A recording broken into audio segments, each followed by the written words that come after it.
Daisy Had Mayzie by Dr. Seuss.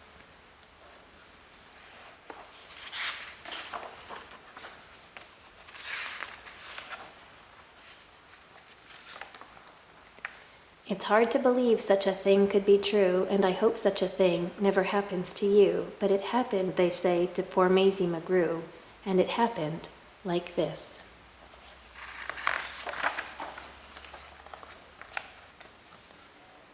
She was sitting one day at her desk in her school in her usual way when she felt a small twitch on the top of her head. So Mayzie looked up and she almost dropped dead. Something peculiar was going on there. A daisy was sprouting right out of her hair.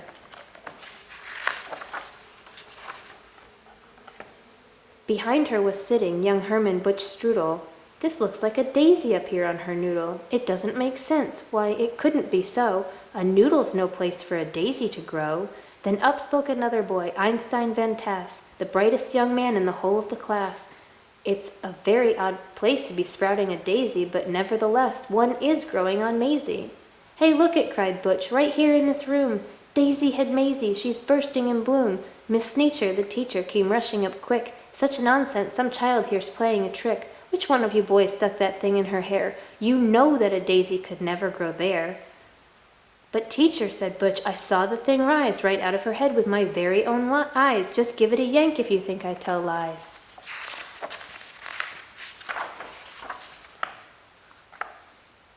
But Miss Sneecher had heard quite enough of this talk. Mayzie, hold still, let me get at that stalk. Ouch, hollered Mayzie. Quit yanking, Butch said. You're giving her pains. I'll bet those roots go way down in her brains. The kids in the class started shouting like crazy. Daisy Head, Daisy Head, Daisy Had Mayzie. Children, be quiet, good grief, and alas, Miss Sneecher was shocked by the noise in her class. I've taught in this room 20 years, maybe more, but I've never seen anything like this before. I'll have to report it. You'll just have to come to the principal's office and show Mr. Grum.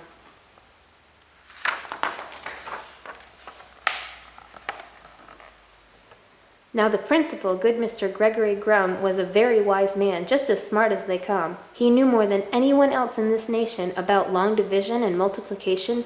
He knew all the answers, why oceans are deep, why skies are so high, and why mountains are steep. He should have the answer to this thing on Mayzie. My word, he declared, it's a genuine daisy.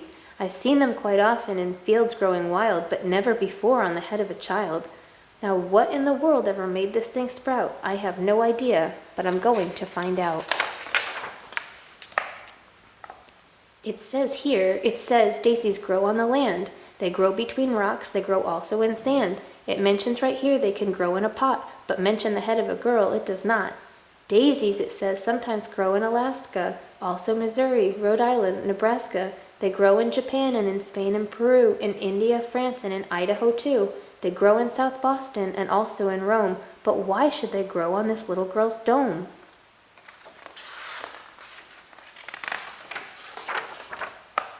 Say, look it, said Mayzie. It's wilting, it's drooping, how wonderful, Mayzie. It soon will be dead, you'll be rid of that daisy. In just a few minutes our troubles will pass, declared Mr. Grum. Take her back to class. Then the principal saw a most terrible sight. The daisy was dying, and that was all right, but the daisy was part of poor Mayzie McGrew, and Mayzie was starting to wilt away too. Teacher, said Grum, you know what I think? They're both going to die. Hurry, bring them a drink. That Mayzie, that girl's the worst problem in town. You take her away and you make her lie down. You lock her up tight in that room down the hall. There are quite a few numbers that I've got to call. Get Maisie's parents on the end of the line. I need them here quickly while there is still time. On the phone, Maisie's mom asked, what's all the fuss? Then goodness to Betsy, I'll catch the next bus. A call to the shoe store reached Mr. McGrew. He answered while holding a customer's shoe. Yes, this is... Oh, no. I really must go. A doctor should see her, the principal said, and an expert on plants like the one on her head. So he called Dr. Eisenbart, who said, what a trick! My stethoscope's packed. I'll be there in a tick. Wait, Doc, said his patient. I'll come along, too. My brother's a vet, and he knows this McGrew. When he heard, Finch the florist grabbed for his shears. I'll be there just as soon as my truck can shift gears. Meanwhile, poor Mayzie lay down on a couch. The daisy slumped down on its leaves in a slouch. But the window was open because it was warm, and the sweet-smelling daisy attracted a swarm of bees. Buzz, bees, bees. The faster she ran, the faster they flew, so Mayzie kept running. What else could she do? She attempted to hide behind Officer Thatcher, who cupped out his hat like a bumblebee catcher. The bees took his hat. Thatcher said, "I'm no fool," and ran after Mayzie back to the school. Principal Grum didn't know what to do. "It's worse," cried Miss Nature, "much worse than we feared. The daisy and Mayzie have both disappeared." Behind her came charging Mr. McGrew, chased by a customer chasing his shoe. Finch the florist, Dr. Eisenbart too, Dr. Eisenbart's patient, and Mrs. McGrew. Then through the window with Officer Thatcher, who slammed the pane shut so the bees couldn't catch her, jumped Mayzie McGrew to the floor in a splatter, with the daisy still there, except taller and fatter. "My poor little daughter, the daisy, it's true. I'm going to faint," cried Mrs. McGrew. "Tut, tut," said the florist. "There's no need for tears, just because there's a daisy between her two ears. I'll snip it right off with my sharp pruning shears." "She's my patient. Don't touch her. You must stand apart. We have to have room," said Doc Eisenbart. "I think that Mayzie and her plant could help me get a research grant."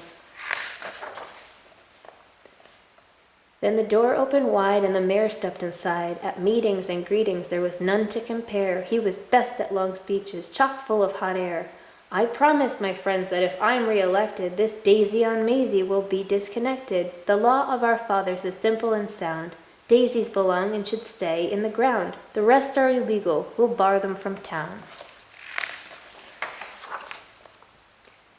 From the back came a voice, sometimes loud, sometimes slick, of a wheeler and dealer who knew every trick. "I'm Finagle the agent. You've heard of me, I'm sure. I represent young What's-His-Name and others now on tour. But Mayzie, you're so special. Please let me shake your hand. Your talent is a wondrous thing, unique in all the land. Daisy Head Mayzie, spelled out in bright light, will draw kids in the day and parents at night. Daisy Head Mayzie, you've got quite an act. Just stick with me, kid, and sign this contract. Your flower needs to sign, too." Her mother said, "Mayzie, don't be a fool," and the principal begged her not to leave school, but Mayzie didn't stop to blink. She signed her name in think-proof ink, and the daisy signed, too. Daisy Head fever was gripping the nation. It had quickly become a worldwide sensation. Daisy had burgers and Daisy had drinks. Daisy had stockings and Daisy had sinks. Daisy had buttons and Daisy had bows. Mayzie was famous, the star of her shows. Fame had knocked on Maizie's door. Now she had it all and more.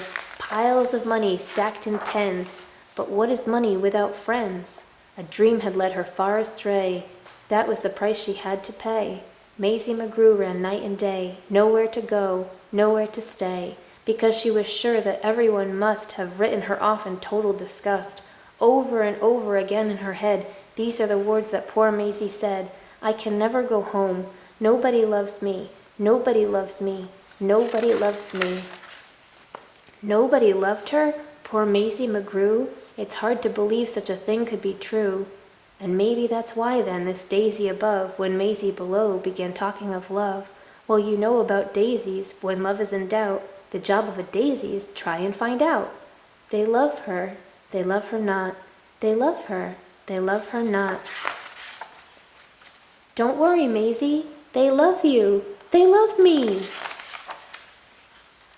Well, that's how it happened. The thing went away, and Mayzie McGrew is quite happy today, back at her studies and doing just great in all of her subjects in room number 8. And concerning that daisy, you know that it never grew out of the top of her head again, ever. Well, it practically never popped up there again, excepting occasionally, just now and then. Ting! And after all, I'm getting used to it.